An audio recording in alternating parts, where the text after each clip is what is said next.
Who shocked? Raise your hand. It's giving parasocial. Character development for the worst was the best. He's so father figure. And you would do a 2 for a check. You would do a 2 for a check, and do not tell me that you wouldn't. No money is ever enough money for me to be in this situation ever.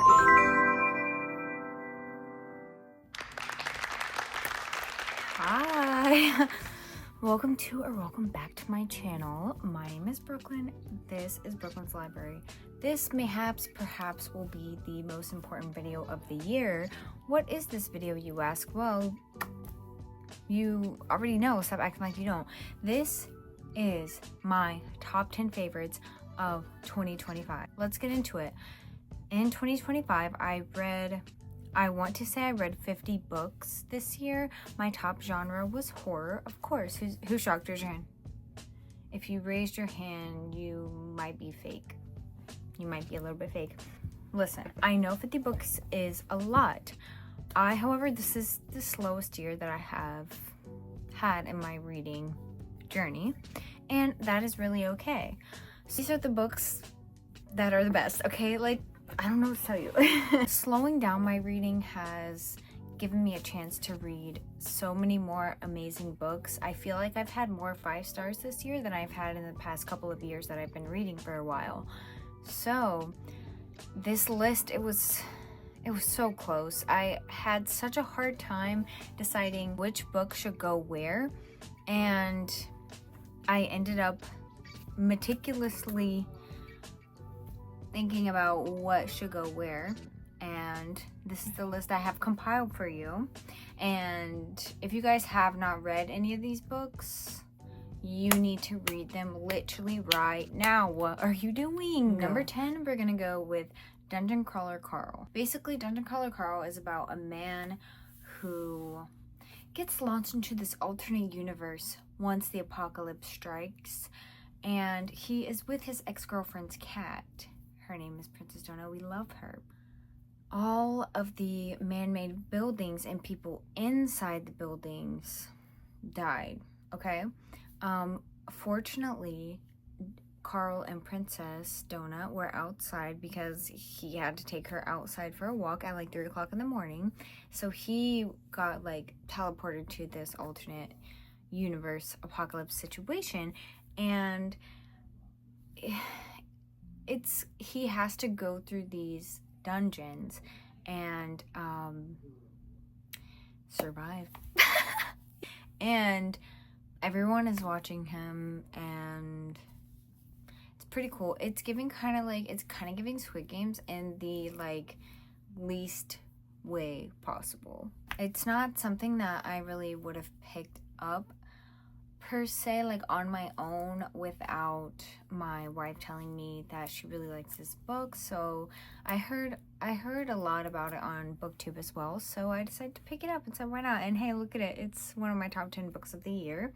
I ended up reading 2 books via audio, and the audiobook was literally so good. This man, I tell you, he does so many different voices for each character. I don't know how he does that. I don't know how one singular person has that many voices. And it was very entertaining. I will be reading the rest, hopefully this year in 2026, but we'll see.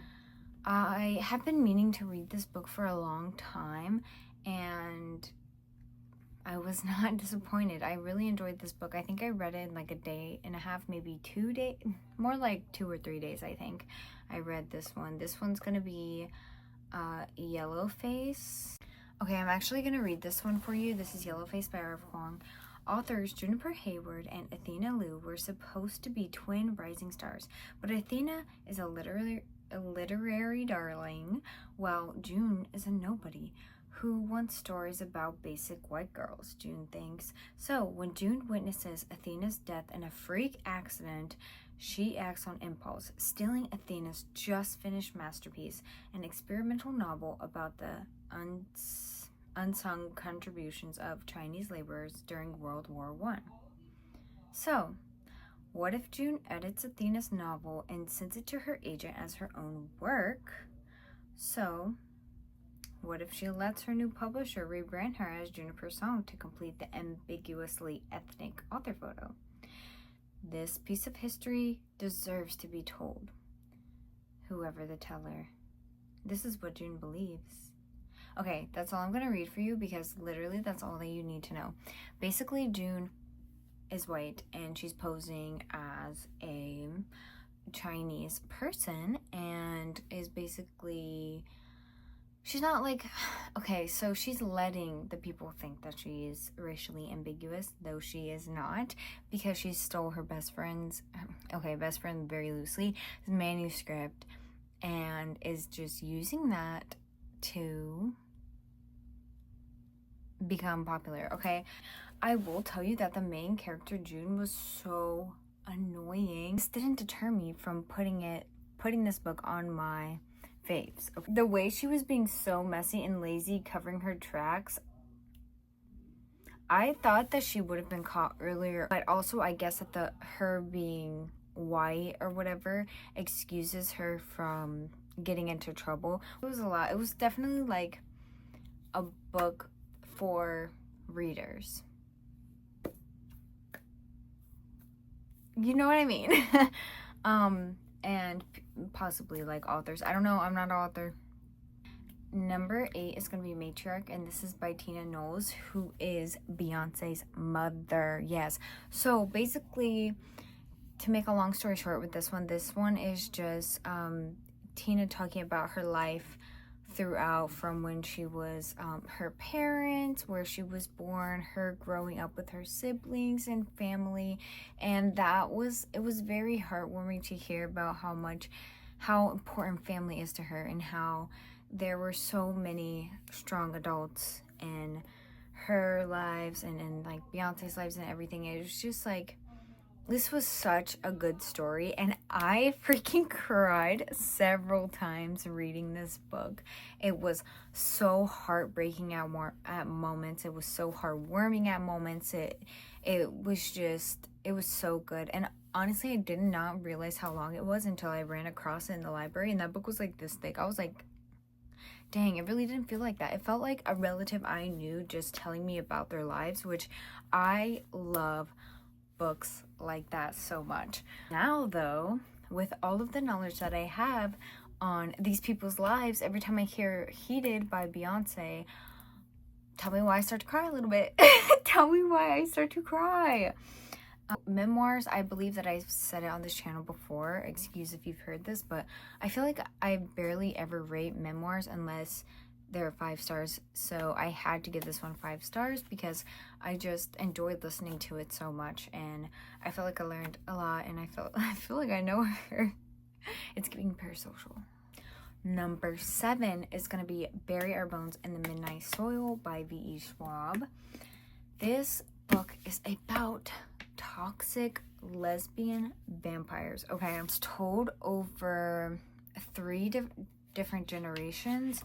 And I can't really tell you much about this book because everything about this book is a spoiler. There's a story about Maria, there's a story about Lottie, and then there's a story about Alice. And it just follows them and vampirism parallel. And the way this was told, okay, when I first picked this up, I read about 75 pages in one day, put it down for several months.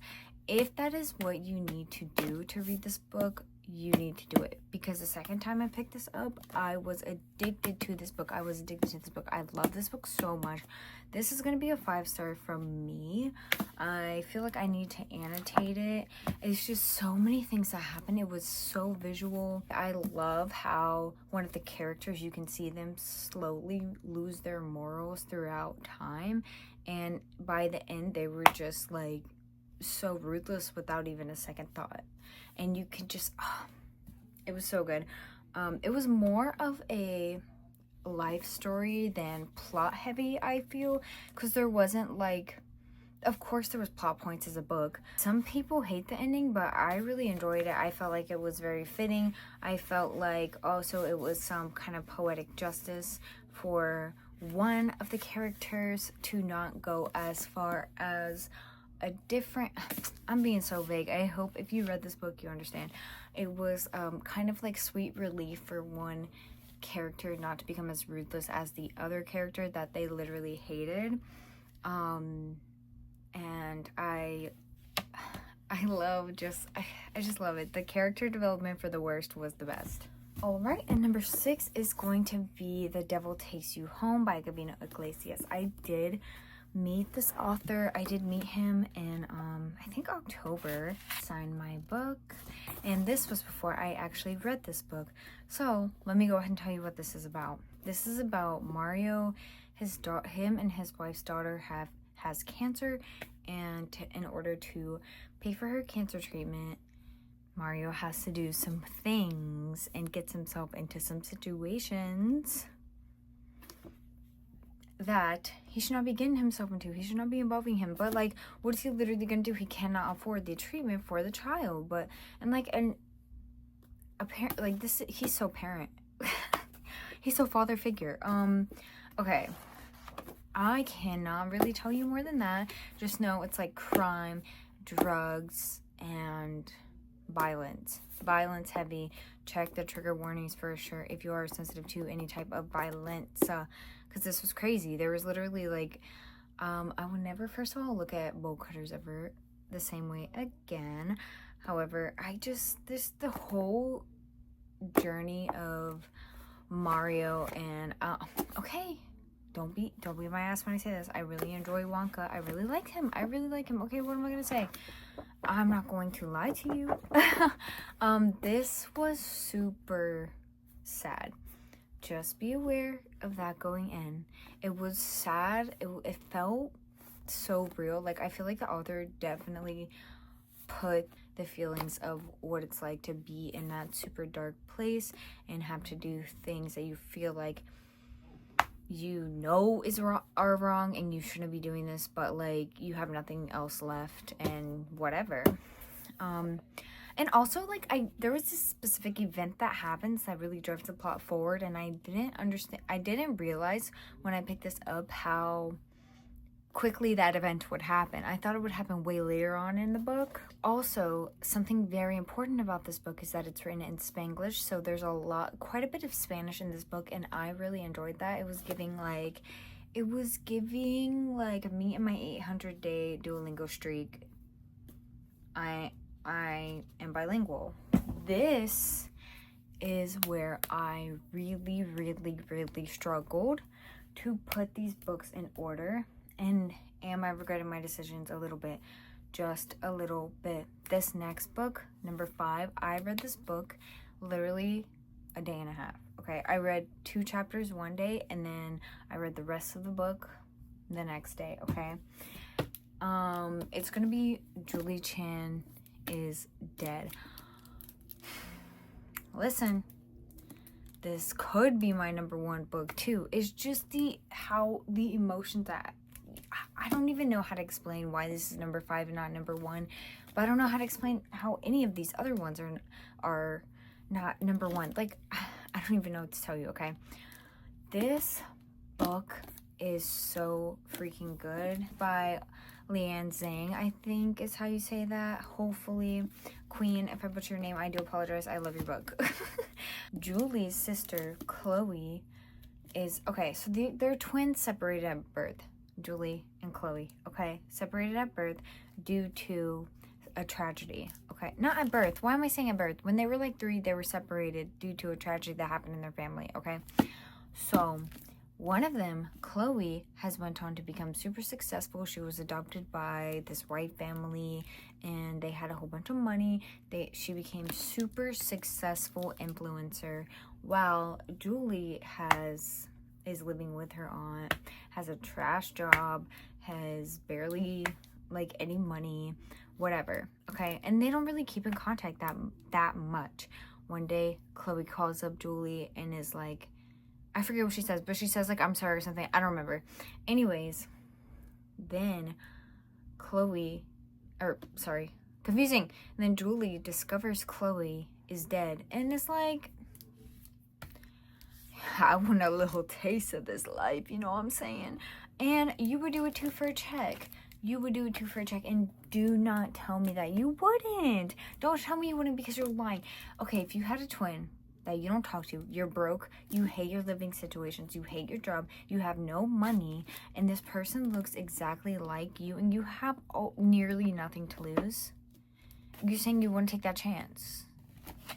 You're kind of crazy if you don't. You feel me? This is so fast-paced. Everything that happened was literally insane. I know that some people don't enjoy the part where this book takes a turn. I really enjoyed it. I enjoyed everything about this book. This is how a thriller should be done. I fear I never want to read another thriller again if it's not as good as or better than this book, which that is gonna be super hard because this was just like so Julie, everything just made sense in this book to me. Everything just made sense. Like, she kept getting herself involved in stuff over and over again on accident, and it was just so good. It was something new every day. I felt like this is giving like kind of like comedy thriller A24. Like, this is a funny situation. I feel like, okay, obviously not death, but like this is kind of crazy. I would love to see a movie adaptation of this. Wish I could erase this from my brain and reread it again for the first time. Okay, number 4 is Forget Me Not, and this is by Alison Derrick. This is a YA romance, kind of. It's very angsty. It's very sad. This is about a girl who lives in a conservative town with her girlfriend, and they have just graduated high school, and they are planning to move away together to get away from the conservative town and start their lives over again. One day, the main character falls, bumps her head, ends up in the hospital, forgets the past 2 years of her life. She forgets that she came out, she forgets that she has a girlfriend, and she forgets their plan of running away together. This was literally the day before they were supposed to run away, okay? And so Nora is the main character, and then Stevie is the girlfriend. So Nora meets Stevie again for the first time, and they kind of like, you know, fall in love all over again. This book made me cry my eyes out like a freaking baby.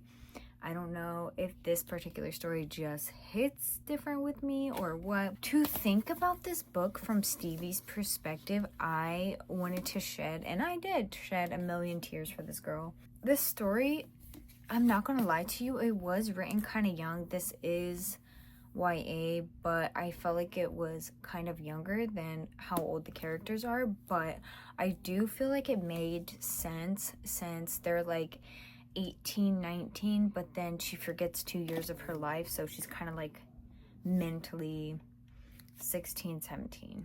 So I feel like that kind of made sense for the writing, personally. And then the aesthetic of this book reminded me so much of one of the Twilight movies where Bella and Edward were in the field just gazing at each other, having their little moment or whatever.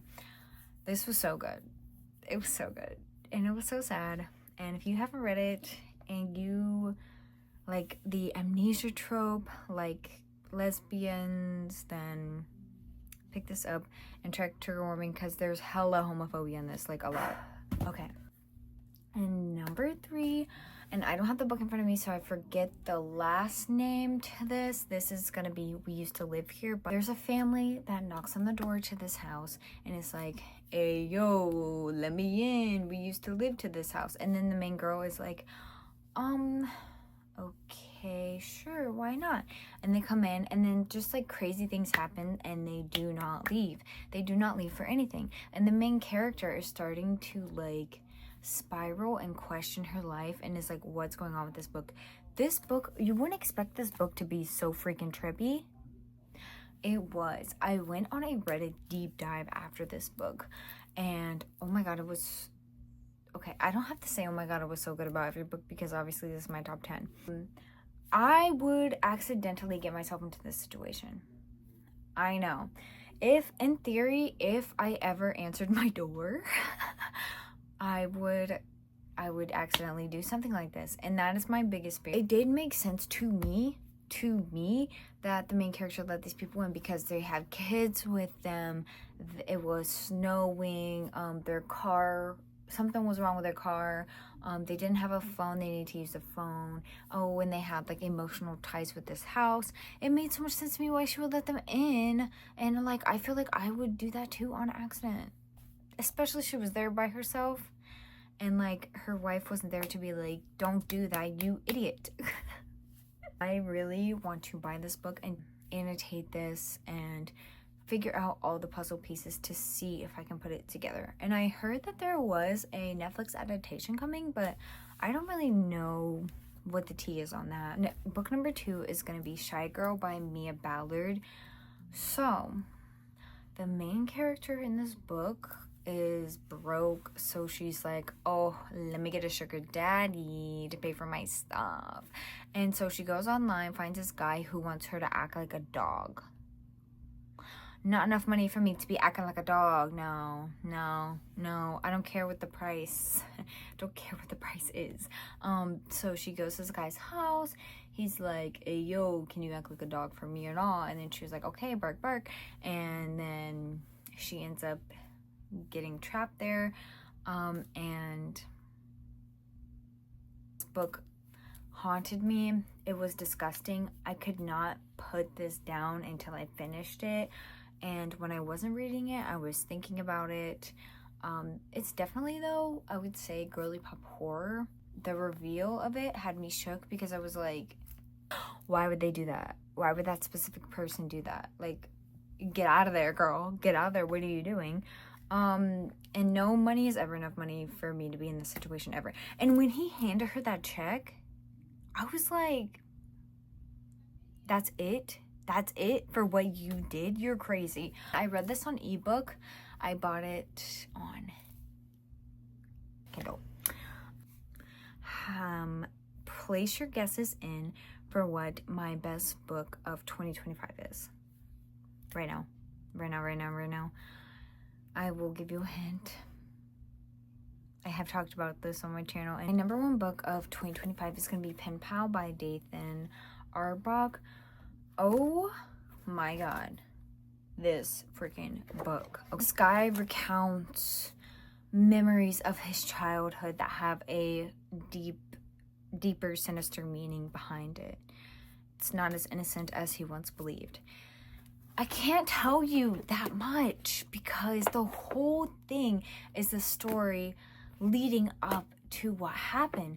This book, it was just so good. I think about it still every day. I probably thought about this at least 365 times. Okay, I believe this was the first book that I read in 2025.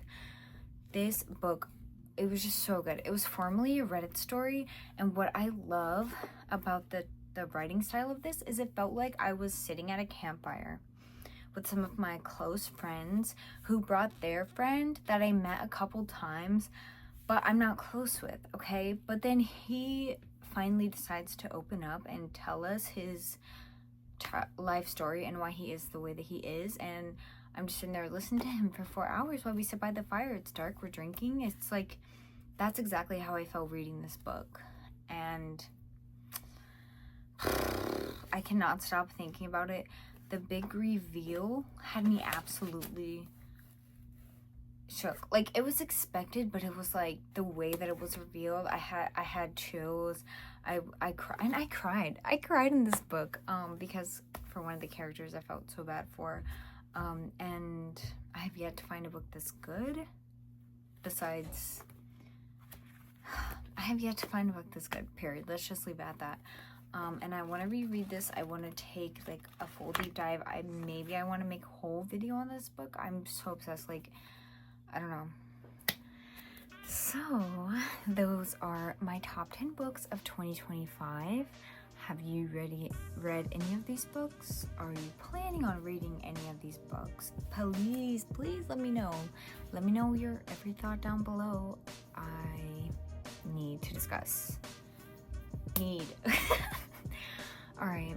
I will see you guys next week. Hopefully. Have a great day and Happy New Year. Bye.